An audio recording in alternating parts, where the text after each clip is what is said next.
Chapter 6. Pig and Pepper. For a minute or two she stood looking at the house and wondering what to do next, when suddenly a footman in livery came running out of the wood. She considered him to be a footman because he was in livery. Otherwise, judging by his face only, she would have called him a fish, and rapped loudly at the door with his knuckles. It was opened by another footman in livery, with a round face and large eyes like a frog, and both footmen, Alice noticed, had powdered hair that curled all over their heads. She felt very curious to know what it was all about, and crept a little way out of the wood to listen. The fish footman began by producing from under his arm a great letter, nearly as large as himself, and this he handed over to the other, saying in a solemn tone, "For the Duchess, an invitation from the Queen to play croquet." The frog footman repeated in the same solemn tone, only changing the order of the words a little. "From the Queen, an invitation for the Duchess to play croquet." Then they both bowed low, and their curls got entangled together. Alice laughed so much at this that she had to run back into the wood for fear of their hearing her, and when she next peeped out, the fish footman was gone, and the other was sitting on the ground near the door, staring stupidly up into the sky. Alice went timidly up to the door and knocked. "There's no sort of use in knocking," said the footman, "and that for two reasons. First, because I'm on the same side of the door as you. Secondly, because they're making such a noise inside no one could possibly hear you." And certainly there was a most extraordinary noise going on within, a constant howling and sneezing, and every now and then a great crash as if a dish or kettle had been broken to pieces. "Please then," said Alice, "how am I to get in?"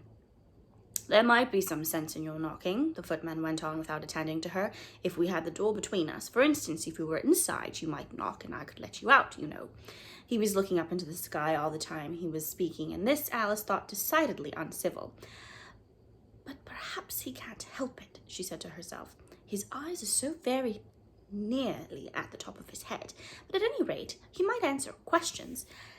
"How am I to get in?" she repeated aloud. "I shall sit here," said the footman remarked, "till tomorrow." At this moment the door of the house opened, and a large plate came skimming out, straight at the footman's head. It just grazed his nose and broke to pieces against one of the trees behind him.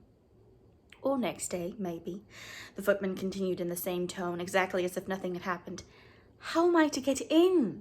asked Alice again in her louder tone. "Are you to get in at all?" said the footman. "That's the first question, you know." It was no doubt, only Alice did not like to be told so. "It's really dreadful," she muttered to herself, "the way all the creatures argue. It's enough to drive one crazy." The footman seemed to think this a good opportunity for repeating his remark with variations. "I shall sit here," he said, "on and off, for days and days." What am I to do?" said Alice. "Anything you like," said the footman, and began whistling. "Oh, there's no use in talking to him," said Alice desperately. "He's perfectly idiotic." And she opened the door and went in. The door led right into a large kitchen which was full of smoke from one end to the other. The Duchess was sitting on a three-legged stool in the middle, nursing a baby. The cook was leaning over the fire, stirring a large cauldron which seemed to be full of soup. "There's certainly too much pepper in that soup," Alice said to herself, as well as she could for sneezing. There was certainly too much of it in the air. Even the Duchess sneezed occasionally, and the baby was sneezing and howling alternately without a moment's pause. The only things in the kitchen that did not sneeze were the cook and a large cat which was sitting on the hearth and grinning from ear to ear. "Please, would you tell me," said Alice, a little timidly, for she was not quite sure whether it was good manners for her to speak first, "why your cat grins like that?" "It's a Cheshire Cat," said the Duchess, "and that's why, Pig." "Pig!" She said the last word with such sudden violence that Alice quite jumped, but she saw in another moment that it was addressed to the baby and not to her, so she took courage and went on again. "I didn't know that Cheshire Cats always grinned. In fact, I didn't know that cats could grin." "They all can," said the Duchess, "and most of them do." "I don't know any that do," Alice said very politely, feeling quite pleased to have got into conversation. "You don't know much," said the Duchess, "and that's a fact." Alice did not at all like the tone of this remark, and thought it would be as well to introduce some other subject of conversation. While she was trying to fix on one, the cook took the cauldron of soup off the fire and at once set to work, throwing everything within her reach at the Duchess and the baby. The fire irons came first, then followed a shower of saucepans, plates, and dishes. The Duchess took no notice of them, even when they hit her, and the baby was howling so much already that it was quite impossible to say whether the blows hurt it or not. "Oh, please mind what you're doing," cried Alice, jumping up and down in agony of terror. "Oh, there goes his precious nose!" as an unusually large saucepan flew close by it and very nearly carried it off. "If everybody minded their own business," the Duchess said in a hoarse growl, "the world would go round a deal faster than it does." "Which would not be an advantage," said Alice, who felt very glad to get an opportunity of showing off a little of her knowledge. "Just think what work it would make with the day and night. You see, the earth takes 24 hours to turn round on its axis." "Talking of axes," said the Duchess, "chop off her head." Alice glanced rather anxiously at the cook to see if she meant to take the hint, but the cook was busily engaged in stirring the soup and did not seem to be listening, so she ventured to go on again. 24 hours, I think. Or is it 12? Oh, don't bother me," said the Duchess. "I never could abide figures." And with that she began nursing her child again, singing a sort of lullaby to it as she did so, and giving it a violent shake at the end of every line. "Speak roughly to your little boy, and beat him when he sneezes. He only does it to annoy, because he knows it teases." Wow, wow, wow. While the Duchess sang the second verse of the song, she kept tossing the baby violently up and down, and the poor little thing howled so that Alice could hardly hear the words. "I speak severely to my boy, I beat him when he sneezes, for he can thoroughly enjoy the pepper when he pleases. Wow, wow, wow." "Here, you may nurse it if you like," the Duchess said to Alice, flinging the baby at her as she spoke. "I must go and get ready to play croquet with the Queen." And she hurried out of the room. The cook threw a frying pan after her as she went out, but it just missed her. Alice caught the baby with some difficulty, as it was a queer-shaped little creature, and held out its arms and legs in all directions. "Just like a starfish," thought Alice. The poor little thing was snorting like a steam engine when she caught it, and kept doubling itself up and straightening itself out again, so that altogether for the first minute or two it was as much as she could do to hold it. As soon as she had made out the proper way of nursing it, which was to twist it up into a sort of knot, and then keep tight hold of its right ear and left foot so as to prevent it undoing itself, she carried it out into the open air. "If I don't take this child away with me," thought Alice, "they're sure to kill it in a day or two. Would it be murder to leave it behind?" She said the last words out loud, and the little thing grunted in reply. It had left off sneezing by this time. "Don't grunt," said Alice. "That's not at all a proper way of expressing yourself." The baby grunted again, and Alice looked very anxiously into its face to see what was the matter with it. There could be no doubt that it had a very turn-up nose, much more like a snout than a real nose. Also, its eyes were getting extremely small for a baby. Altogether, Alice did not like the look of the thing at all. But perhaps it was only sobbing, she thought, and looked into its eyes again to see if there were any tears. No, there were no tears.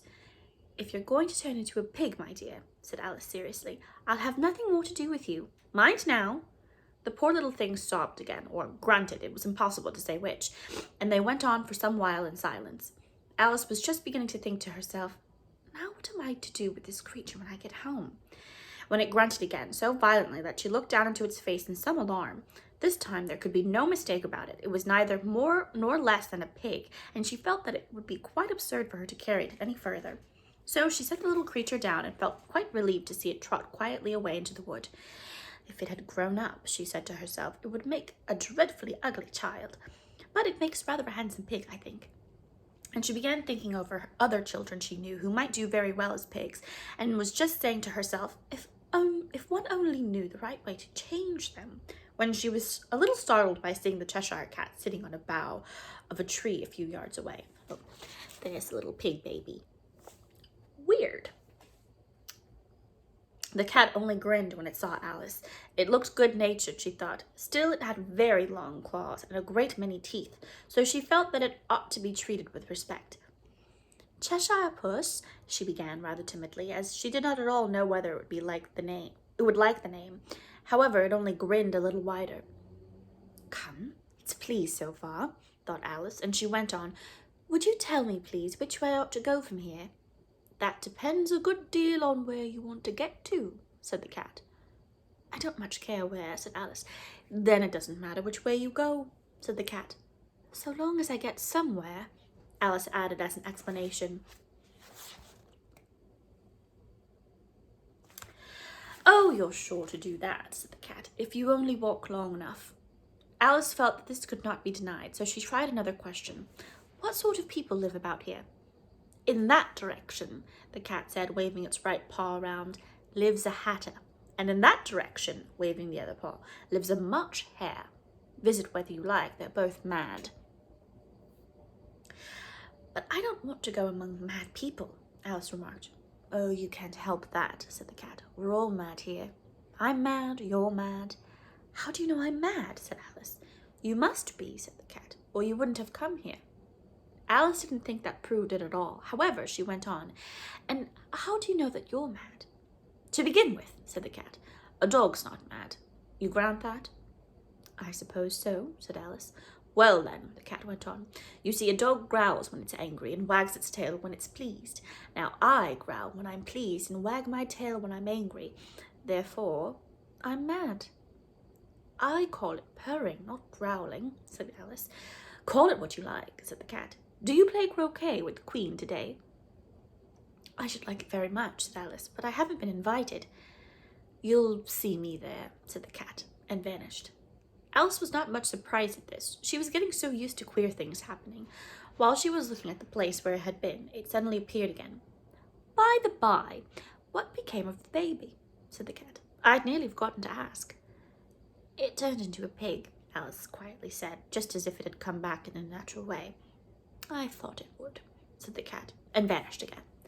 Alice waited a little, half expecting to see it again, but it did not appear, and after a minute or two she walked on in the direction in which the March hare was said to live.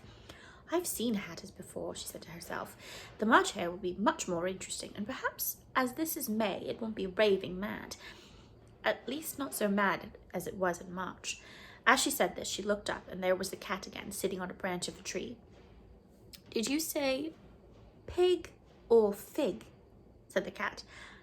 I said pig, replied Alice, and I wish you wouldn't keep appearing and vanishing so suddenly. You make one quite giddy. All right, said the cat, and this time it vanished quite slowly, beginning with the end of the tail and ending with a grin, which remained some time after the rest of it had gone.